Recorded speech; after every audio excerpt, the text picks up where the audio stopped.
On va reprendre Bezrat Hashem, le Sefer Yetzira, et on va rentrer maintenant dans le 5e chapitre. Le 5e chapitre, on avait compris maintenant que le Sefer Yetzira, depuis le 2e chapitre, il avait un plan. D'accord? On avait le plan, et ce plan, c'était 3, 7 et 12. Et donc, il va suivre ce plan. Donc, a priori, on est sur quelque chose qui maintenant est déjà balisé, on va dire. D'accord? C'est déjà balisé, et on va maintenant déployer cette notion de 3, 7, 12. On a fini les 7 la semaine dernière, maintenant on va voir les 12. Et les 12, évidemment, on les connaît, ce sont nos 7 lettres dites Peshutot, sur lesquelles on va revenir. Très bien. Et on va appliquer aux 12 la même chose qu'on a appliqué aux 7 et la même chose qu'on a appliqué aux 3. À savoir, on va leur appliquer des qualités et on va leur appliquer des éléments dans Olam, Shana et Nefesh. Très bien. Donc, a priori, ça roule. Voilà, a priori, ça roule. Et c'est pour ça que d'ailleurs le chapitre 5, si vous avez remarqué, il est donc assez court. Et que le chapitre 6, ça sera simplement une conclusion, pas une conclusion générale, mais on va rajouter 2-3 éléments. Donc en gros maintenant, on est clair par rapport à ces histoires-là. Alors, on va commencer, nous, avec la version courte de Mantoue que vous avez en page 48. Alors, la version courte de Mantoue, elle a en gros 3 Mishnayot pour le chapitre 5, qui sont des grandes Mishnayot, mais on va peut-être nous les couper pour que ça soit plus simple et qu'on prenne plus de temps. Donc, vous l'avez, la Mishnah, page 48, très bien. Alors, juste 2 minutes, on va évidemment comparer avec la version du Ramak. La version juste, il manque au début de la Mishnah 1, c'était l'intitulé, à savoir Shtem Esre Peshutot.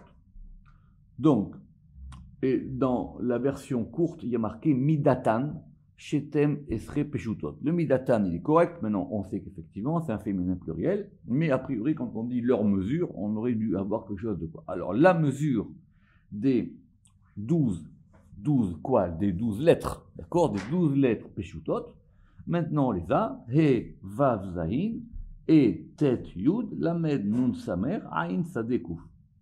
Très bien. Donc voilà, donc les 12 lettres qui nous restaient.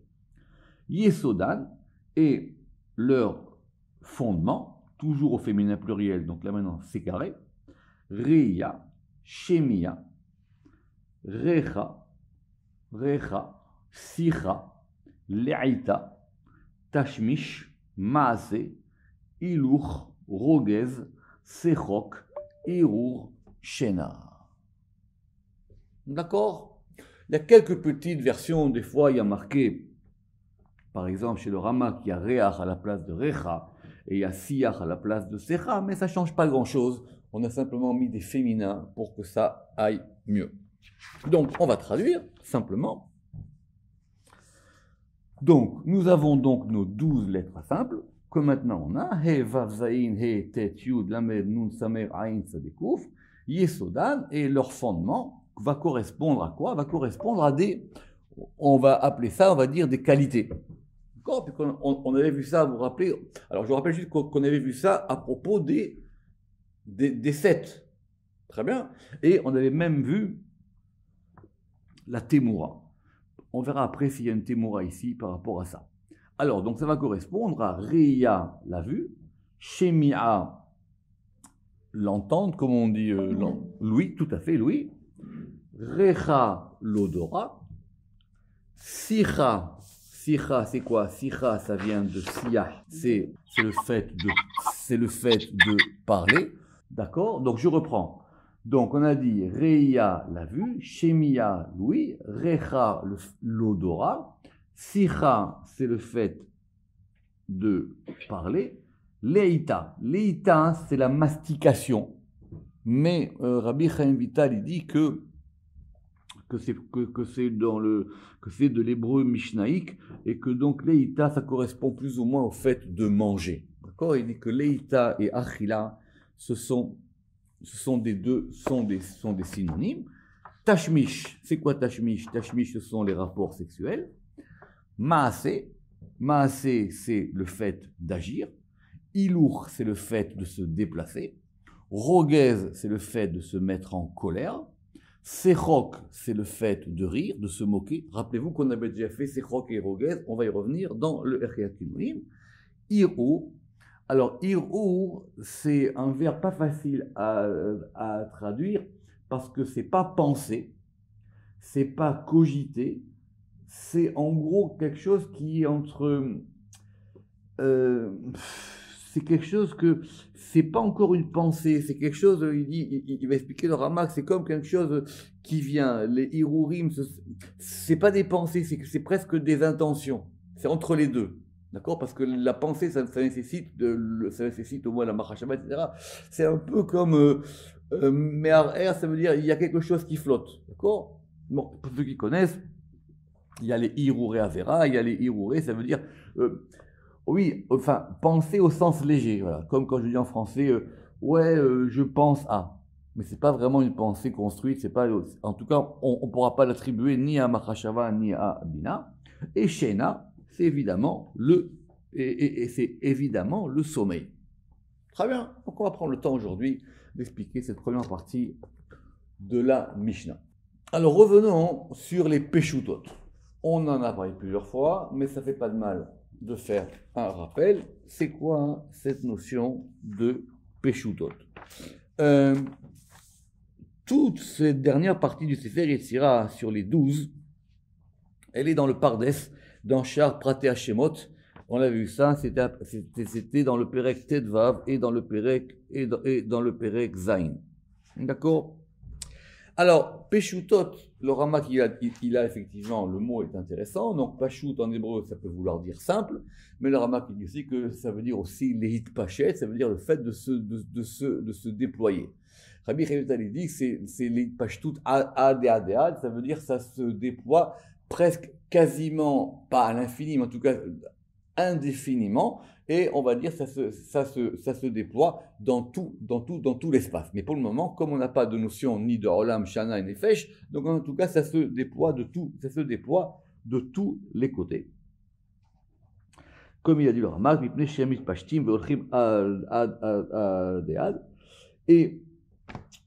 et dans le Pardes, le Ramak il dit aussi qu'effectivement que le fait que Mitaam she'en arkava din v'rachamim kasher pirshu mefarshim, parce elles sont simples dans le sens où elles ne sont pas composées de din et de rachamim. Rappelez-vous que ces notions de din et rachamim, on les avait appliquées au quoi? Au 7, en disant qu'elles étaient fortes et faibles. D'accord? Et ce qui est peut-être l'une des raisons, on verra plus tard, pour lesquelles ici on n'a pas appliqué de Temura. Parce qu'on avait appliqué la Temura dans les 7 par rapport au fait qu'elle pouvait être soit du côté Din, soit du côté Chesed. Très bien. Parce que c'est vrai que si vous dites, quand on avait dit, quand vous vous rappelez, quand on avait dit que la vie c'était en face de la mort, la sagesse était en face de la sottise, mais il y a des versions où on verra qu'effectivement, en face de la vue, il y a la cécité, en face de l'ouïe, il y a la surdité, en face de l'odorat, il y a la puanteur, en face de la parole, il y a le mutisme, en face de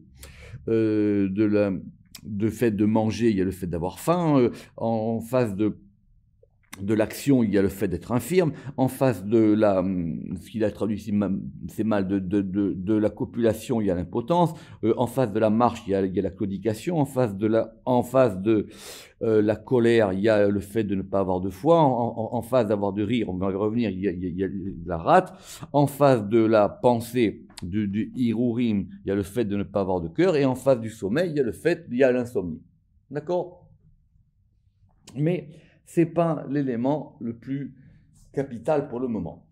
Alors, pourquoi est-ce qu'il y a une particularité dans ces 12 Peshutot? Parce que pour une raison très simple, d'après le Ramak, c'est que 3 et 7, ça fait 10. Or, si 3 et 7, ça fait 10, avec 3 et 7, on avait déjà nos 10 Sphirot. N'oubliez pas qu'on a parlé de nos 10 Sphirot dans le premier chapitre. Alors, c'est quoi ces 12?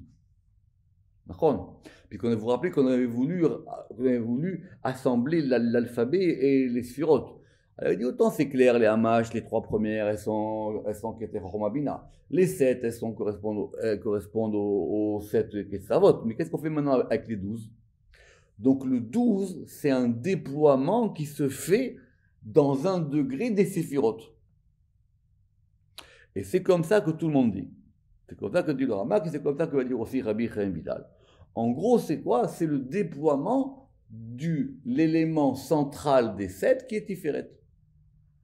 Et on comprendra pour ceux qui ont travaillé que pourquoi après on va les appeler les Yuzbet Gevulei Larson. Pourquoi après on va les appeler comme étant les 12 arêtes du cube. En fin de compte, ce 12, c'est le degré maintenant des choses qui vont se déployer. Ça se déploie. On a notre structure. Et maintenant, ce degré-là, il va se déployer et donc il va générer tout un espace. Et cet espace, comme dit le Ramak Adéad, il est entre Bina et Malchut. Il est entre le haut et le bas. Donc, et c'est pour ça que ceux qui ont étudié, vous vous rappelez l'histoire de ce fameux dessin de Ilan Chorma, on avait donc effectivement, on a les 10, et au milieu des 10, on va maintenant avoir, ça s'ouvre, la fameuse métaphore de la boîte en carton. Maintenant, c'est vrai que cette notion de 12, elle correspond au déploiement des choses. Quand une chose, elle se déploie en 12. D'accord? La preuve, il ramène Rabbi Chavital, la preuve, quoi? La preuve, les tribus. Les patriarches, ça s'arrête à Yaakov. Et Yaakov, il se déploie en 12 tribus. Et, écoutez ça, Rabbi Chavital dit que donc, que le dibour, le fait de parler, c'est pour Yehuda. Le iyun, alors Rabbi Chavital, il entend que les harer au sens de me'ayen, c'est-à-dire au sens d'approfondir, il dit que c'est Issachar. Le ilour, c'est Zevulun. La riya, c'est Reuven. La shimiya, c'est Shimon. Le maasé, c'est Gad. Le tashmish, c'est Ephraim. Le réach, c'est Ménaché. Et le shena, c'est Binyamin. Et le ka'a, c'est-à-dire le rogez, c'est Dan. Et la achila, c'est Asher. Et le sechok, c'est Naphtali. Alors, est-ce que chaque tribu, il y avait une tribu où ils aimaient peut-être plus manger, où ils avaient une ouïe plus développée qu'une autre tribu? C'est possible. C'est possible que selon son shoresh, on ait un sens plus développé. D'ailleurs, dans la vie, on voit que les gens, ils ont des sens plus développés d'une manière ou d'une autre. Mais retenez simplement la notion de déploiement. D'accord? Retenez cette notion que ça se déploie. Et ça se déploie maintenant dans le 12. Alors maintenant, c'est quoi ce chiffre 12? Alors ce chiffre 12, il n'est pas facile. Alors ce chiffre 12, il peut être 2 fois Vav. Enfin, en fin de compte, maintenant, ça va s'ouvrir de tous les côtés. Ça s'ouvre de tous les côtés. Et quand ça s'ouvre, ça se déploie. Alors pour ceux qui ont fait la suite, on comprendra qu'après, ça va faire par exemple les 12 mois de l'année. D'accord ou pas? Ça va faire les 12 mois de l'année. Ça va faire, alors qu'on avait les 7 planètes, ça fera les 12 cycles du zodiaque. D'accord? Donc c'est ça qui est important dans cette notion de 12. Le Ramak, il va quand même assez loin en développant ça. Et on va le faire ensemble. Parce que il veut d'abord essayer premier élément, de comprendre comment est-ce qu'on va appliquer ces éléments. Alors, il dit d'abord qu'il y a des choses qui sont purement humaines et il y a des choses qui sont animales. Le fait de manger, boire, se reproduire, c'est effectivement des fonctions animales. Il y a des fonctions beaucoup plus humaines. D'accord? Même si on dit que les animaux ils peuvent rire, en tout cas les animaux ils parlent pas. D'accord? En tout cas les animaux ils parlent pas, en tout cas pas au sens où nous on l'entend. Et donc il veut essayer de voir ces éléments-là. Alors si vous voulez, et donc il dit qu'il y a 12, et que les 12 effectivement on va les diviser en 3, en 3 fois 4. Très bien. Or, c'est quoi 3 fois 4? C'est 12. Mais c'est quoi 4? C'est le tétragramme. Parce que ce que le Sefer Yetzira ne dit pas ici, que les commentateurs vont évidemment s'empresser de dire, c'est que 12, ce sont les 12 permutations de Shem Yud Kei Vav Kei. Alors, ça sera plus clair quand nous, on sera par rapport au mois de l'année. Très bien. Mais il dit que déjà ici, on voit maintenant que tout ça, c'est lié au fait que le Shem Yud Kei Vav Kei, il va se déployer. Et d'ailleurs même, quand vous regarderez dans le Pérec Tetzaïn, Et dans le Perek Tetvav, c'est pas simplement le Shem Yud Kevavke, c'est le Shem Yud Kevavke et c'est le Shem Adni. Lui aussi, il est de 4 lettres. Et donc, c'est ce fameux nom de 12 lettres.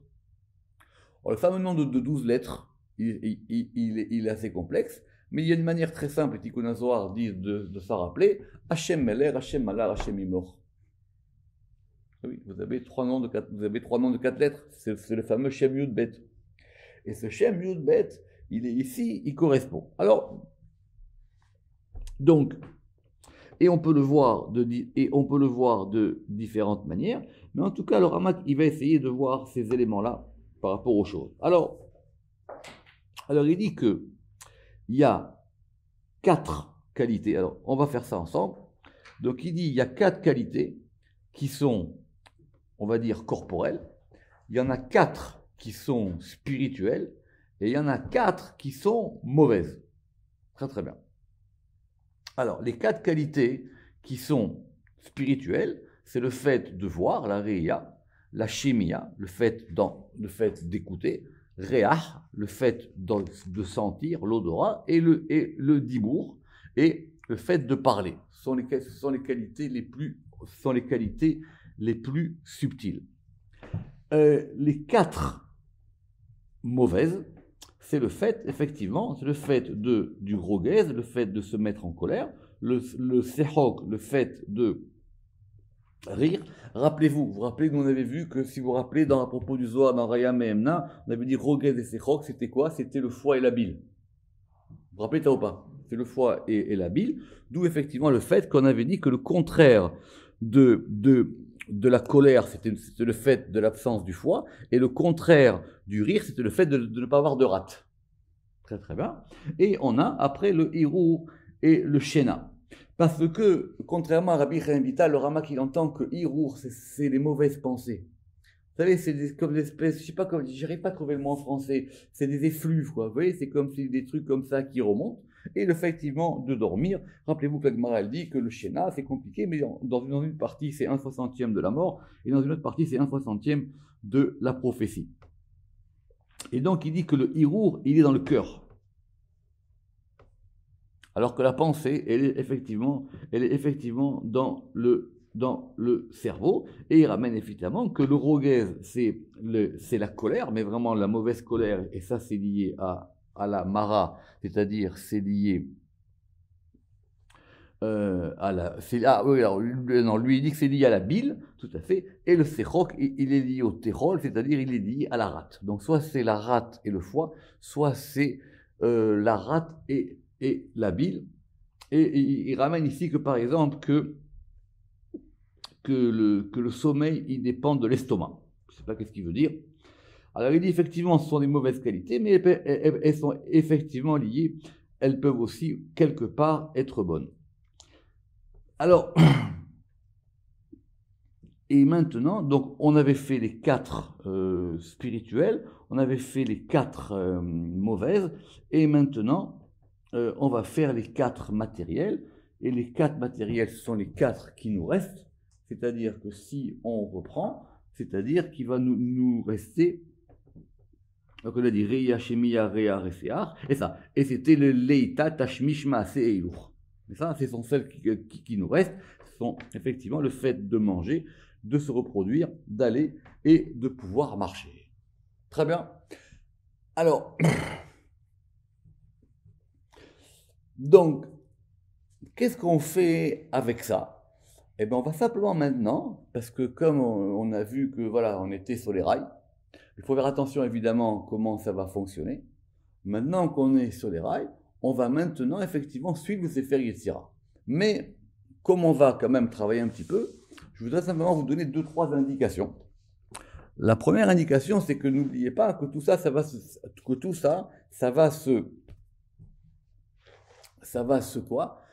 déployer dans Olam Shana Nefesh.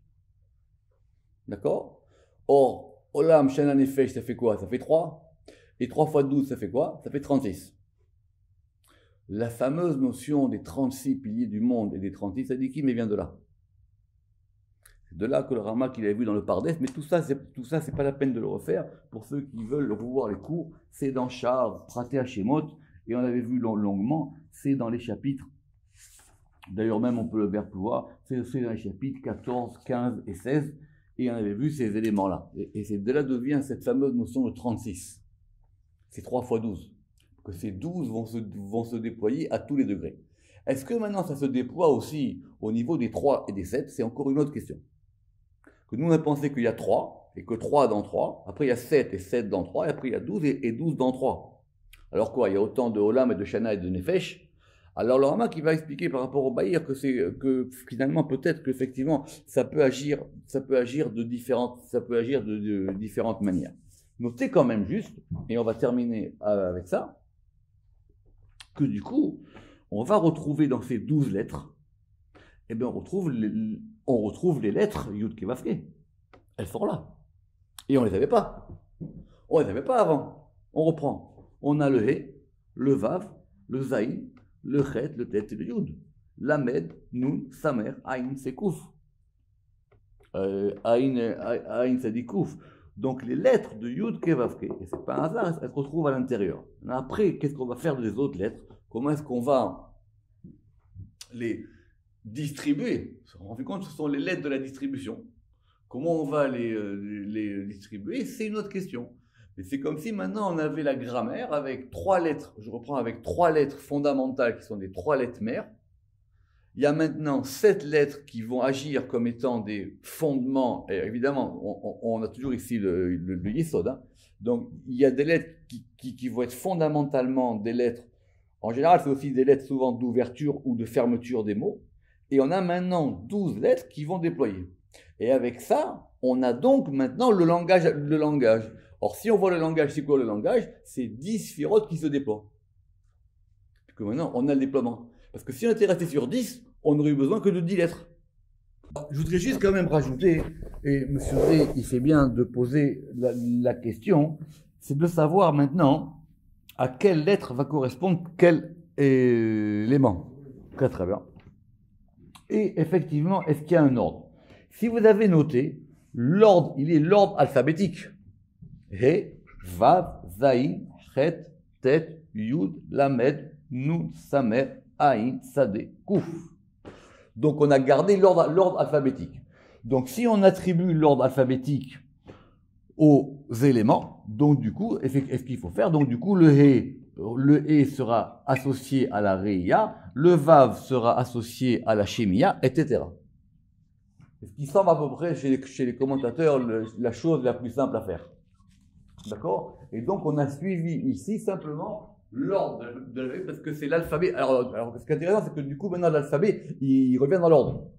Parce qu'Aleph même Shin, c'est pas dans l'ordre. Ouais. Les Bagad Kafra, c'est pas dans l'ordre. Et là maintenant on revient sur l'ordre de l'alphabet. Mais effectivement, donc pour revenir à ces fameux tableaux dont on ne veut pas, effectivement ça marche comme ça. Donc je répète, le E il est lié à la Riya, le Vav à la Shemia, le Zayin au Réar, le Chet à la Sikha, le Tet à la Le'ita, le Yud au Maasé, le Lamed au Tashmish, le Nun au Ilouch, le Samer au Rogez, le Aïn au Sechok, le Tzadé au Irour et le Kouf à Sheina. Chazak ou Baruch, Baruch Adonai l'Olam, Amen ve Amen.